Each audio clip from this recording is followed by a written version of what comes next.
Seja muito bem-vinda à live de hoje sobre síndrome gripal em crianças. Então, eu estou aqui como profissional, como mãe, como pessoa que sabe que muitas mães, muitas crianças, muitas famílias sofrem com a chegada do frio, com essas mudanças de clima brusca. Criança com febre, nariz congestionado, nariz escorrendo, tosse, pulmão, carregado. E as crianças sofrem, os pais também, têm dificuldade para dormir, e no outro dia tem que trabalhar o dia todo.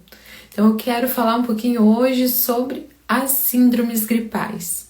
Então, para quem não me conhece, eu sou a enfermeira Ivânia, mãe de 2 meninos, e a gente sabe que nesse período do ano aqui no Brasil é difícil, tá? É difícil porque tem mudanças de temperatura e na parte do frio, os vírus se propagam muito mais rápido.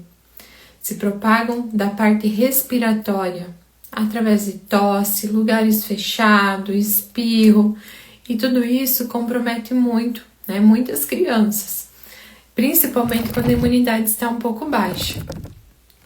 E nesse sentido a gente precisa saber como cuidar, quando se preocupar, como identificar. Aliás, vocês sabem a diferença entre um resfriado e uma gripe? Vocês sabiam que nem todo resfriado é gripe? A maioria dos pais e mães acabam dizendo que meu filho está gripado, pegou uma gripe porque comeu um sorvete, tomou um sorvete, comeu alguma coisa gelada, ficou de pé descalço, por isso que está gripado. Então, na verdade, não, A gente tem uma grande diferença entre gripe e resfriado. O resfriado é muito mais leve do que uma gripe. A gripe geralmente é adquirida através do contato com o vírus respiratório, que não é só H1N1, tá? Aqui a gente tá tendo um surto, tá? Um aumento muito grande do vírus da influenza A e do subtipo H1N1, tá? Nesse período, mas tem vários outros vírus respiratórios. E nesse sentido a gente precisa saber como identificar, como tratar, porque às vezes tem pais e mães que ficam tão preocupados que vão no balcão de uma farmácia e acabam adquirindo antibiótico, e vão dando a Lavonté por conta própria para aquela criança. E essa criança só vai adquirir resistência, tá? Multiresistência a vários micro-organismos. E não é esse o objetivo. Então, se for sintomas leves, você trata como um resfriado, tá? E qual é o tratamento para um resfriado? Me fala aí nos comentários. Tratamento para resfriado é hidratação, tá? Então, o chazinho da mamãe, hidratar, tá? Água, suco, chá. Para bebê menor, não suco, tá? É aguinha. E se é um bebê menor de 6 meses, leite materno, ou se estiver complementando com fórmula. Nesse sentido, hidratação, repouso, tá? Então, isso faz parte ali do combo para um tratamento de resfriado. Mas aí, quando eu devo me preocupar?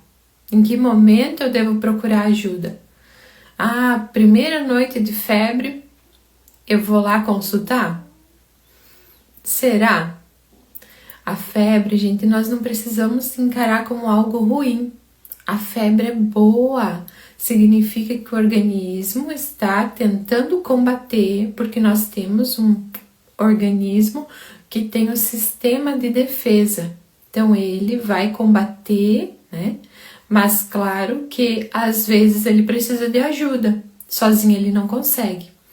Então, observe. E aliás, você sabe quando é febre? Hoje vai ter um vídeo aqui falando sobre a febre no bebê e quando eu devo me preocupar.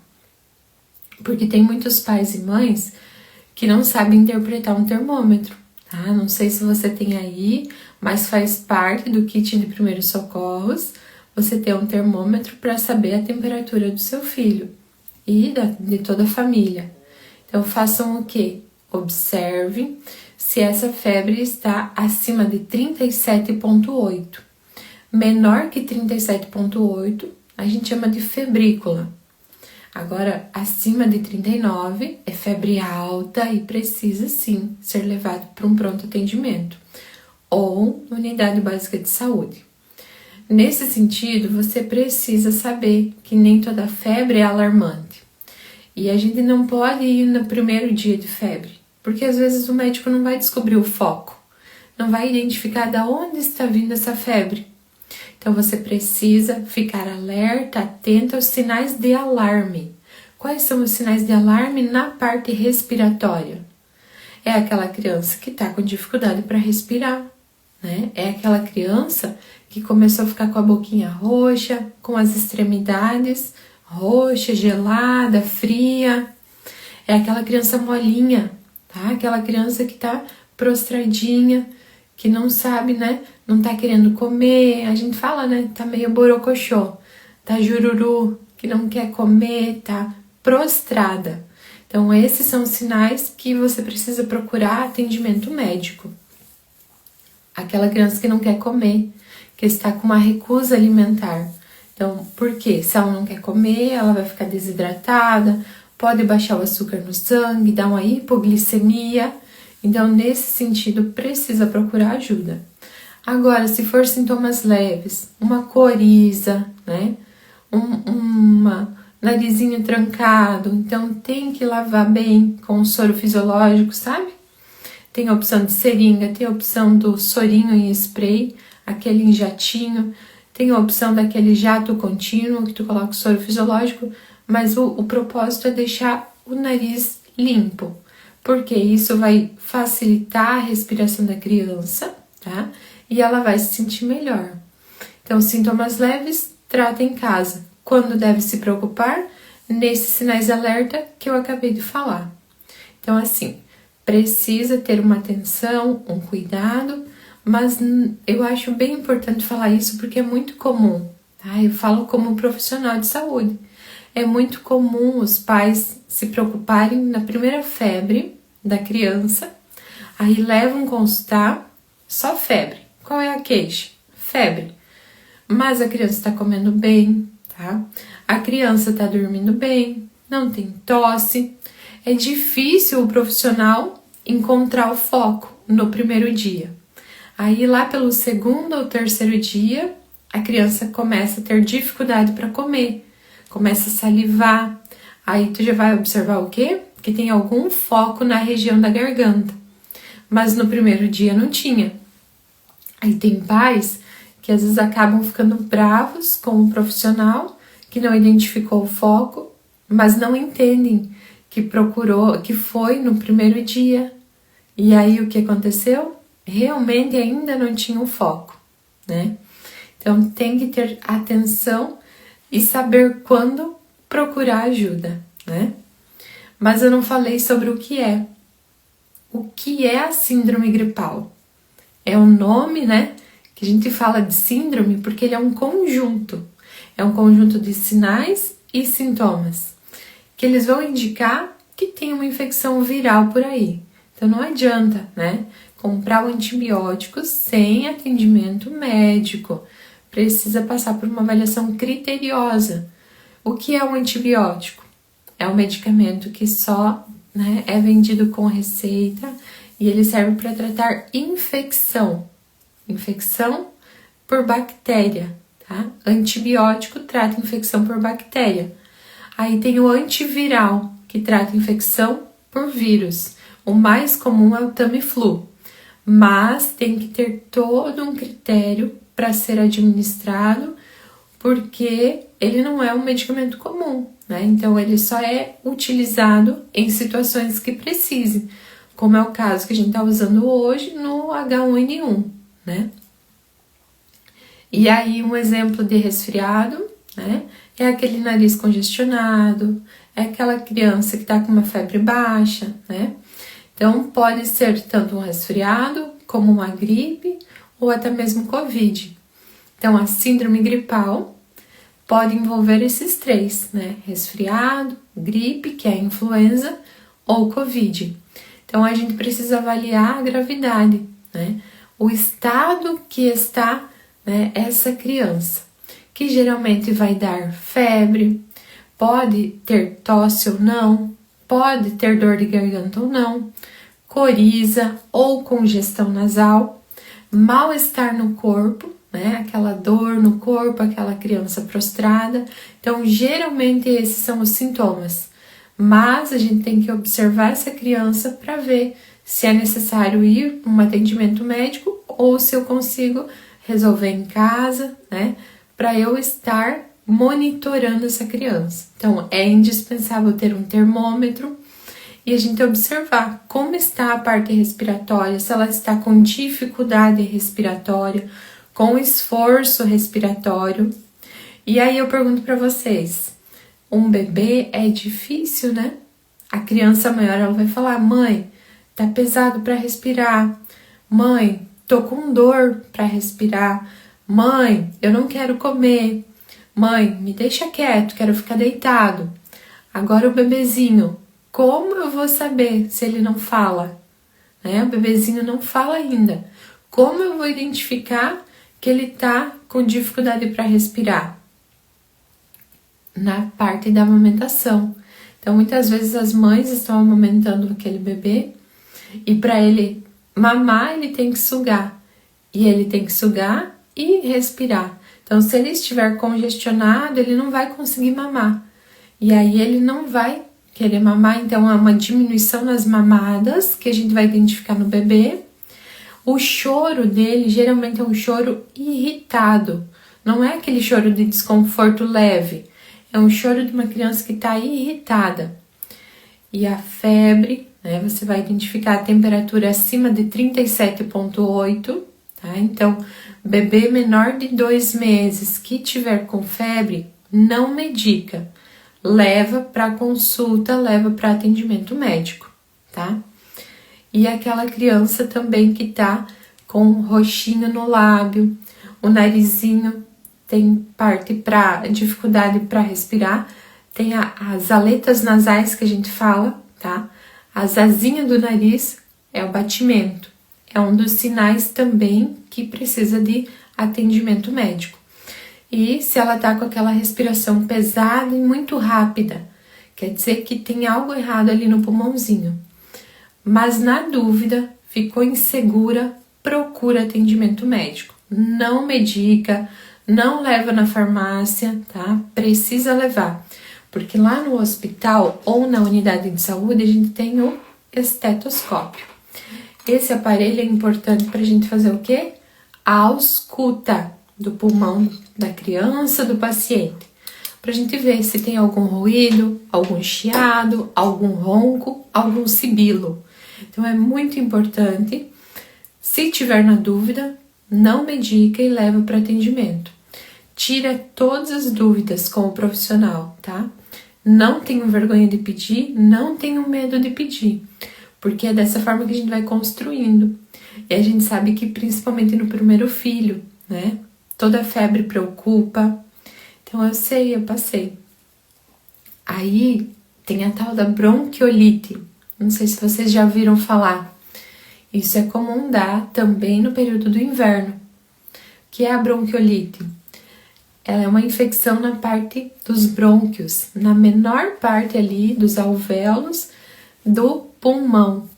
E essa infecção pode causar dificuldade para respirar, esforço respiratório, tosse, febre, o combo, né?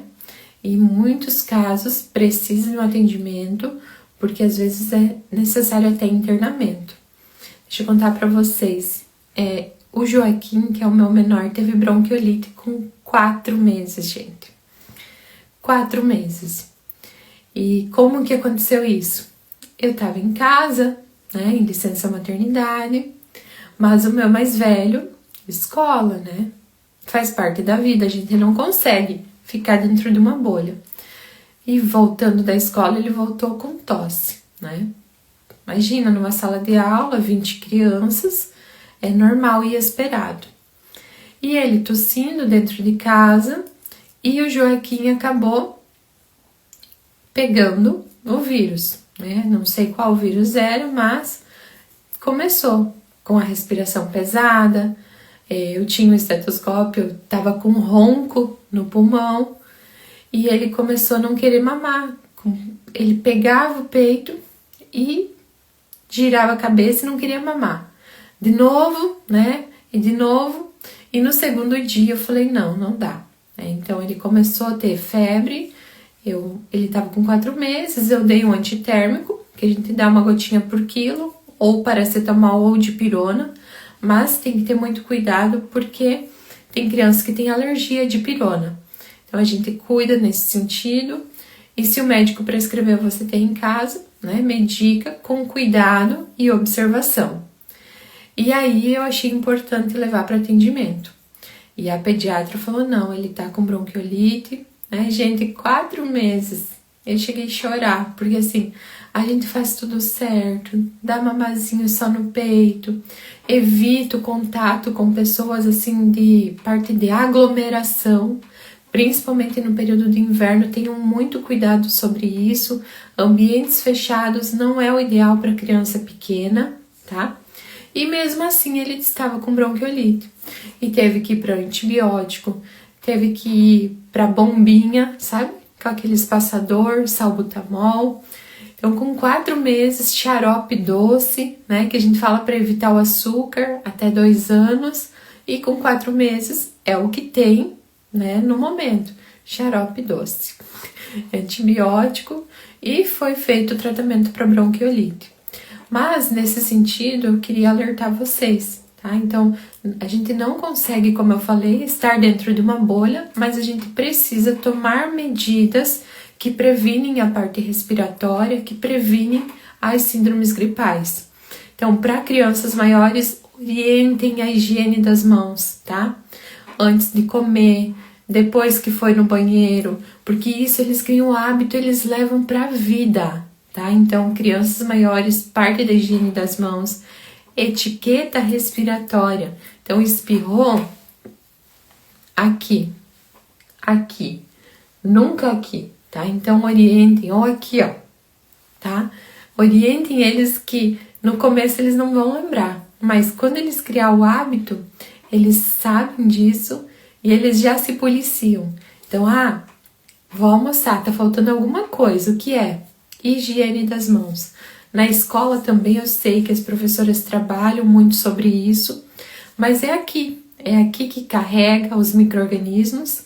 E se estiver com tosse, né, evite de mandar para a escola, evite lugares aglomerados, porque as gotículas através da fala, do espirro, da tosse vão muito longe. E é assim que a gente acaba disseminando. Então, se cada um tomar consciência nesse sentido de fazer os cuidados básicos, a gente vai diminuir internamentos, diminuir a transmissão, e é o que a gente tem para hoje, porque infelizmente está aumentando muitos os casos. E outra coisa importantíssima que previne as gripes é a vacina. Quero que você deixe aqui no comentário se você já fez a sua vacina da gripe, que está disponível em todas as unidades de saúde no Brasil inteiro e de forma gratuita. É a vacina trivalente. Ela previne contra os 3 principais tipos da influenza, que são os mais graves, que é aqueles que podem levar até o óbito. Então eu já fiz a minha, já fiz nos meus filhos, no meu esposo, ele já fez. Por quê? É uma forma de diminuir os sintomas. Não quer dizer que você não vá pegar o vírus, mas quer dizer que ele vai ser mais leve. Quer dizer que essa gripe, essa influenza vai ser mais branda, porque o principal objetivo é esse, é diminuir internamentos, que o hospital tá lotado, gente, tá cheio de pacientes internados e de resultados positivos para H1N1. Então, diminui esses internamentos, esse agravamento, ou diminui também a parte de intubação, de UTI, então é indispensável os cuidados básicos. Então não tenham medo, tá? Eu digo enquanto mãe e enquanto profissional, que muitos pais têm medo da reação da vacina. Ah, porque eu dei vacina e ele ficou gripado, nunca mais o nariz parou de escorrer. Gente, criança pequena, se não tiver o nariz escorrendo, não é criança, né? Então, criança pequena, principalmente no período do inverno, acaba tendo realmente coriza e muitos outros resfriados. A gente tem vários outros vírus que transmitem, não é só H1N1. Então, é comum e não culpem a vacina. Então, o nosso sistema de defesa, aliás, a vacina só vai começar a fazer efeito depois de 15 dias, tá? Depois que ela é aplicada, demora cerca de 15 dias para adquirir anticorpos e prevenir uma possível influenza H1N1, H3N2, H4N9, que são vários subtipos da influenza. Então, não tenham medo, a vacina é segura, a vacina é eficaz. Então, quem não fez ainda, vai procurar uma unidade de saúde para fazer de forma gratuita. Leva os seus documentos, tá? E outra coisa que eu quero falar, não sei se vocês perceberam, eu estou colocando bastante conteúdo voltado à maternidade, gestação, mães e a parte das crianças pequenas. Então, acompanhe os meus conteúdos, deixe o seu comentário, eu adoro ver comentários, gente, e respondo, tá? E manda sempre para algum cuidador de criança, para alguém que tem interesse no conteúdo voltado à parte da maternidade, que a gente não pode romantizar. É maravilhoso, é lindo, mas não é perfeito e tem muitos desafios. E quando a gente tem conhecimento, a gente está mais informada, fica tudo mais leve. E esse é o meu propósito aqui. Então, quem está comigo agora, marca alguém, se inscreve aqui, segue ali, tá? Porque aí você é notificado dos conteúdos que a gente posta diariamente aqui na página, ok? E nesse momento eu quero agradecer quem acompanhou, quem assistiu até o final. Desejo um ótimo dia a todos. Quem vai acompanhar depois gravado, parabéns por estar buscando informação e conte comigo como profissional, como mãe, para deixar a sua maternidade mais leve. E atenção nesse período de inverno por conta das síndromes gripais. Um beijo e até o nosso próximo vídeo, nosso próximo conteúdo.